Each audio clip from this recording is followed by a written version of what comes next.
Your coffee crops need reliable nutrients to thrive and give you the best yields. Cafedak is a biostimulating product that promotes healthy growth and also increases the plant's defense against disease if correctly used following these steps. Step 1. Check that you have genuine and expired Cafedak. Step 2. Carefully read the product label and follow instructions.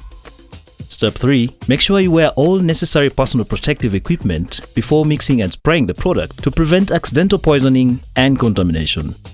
Step 4. Check that your sprayer is in proper working condition. Choose the right nozzle to effectively reach the plants. Step 5. Mix 50 ml of Cafedak per 20 liters of water and spray properly, applying this once a month.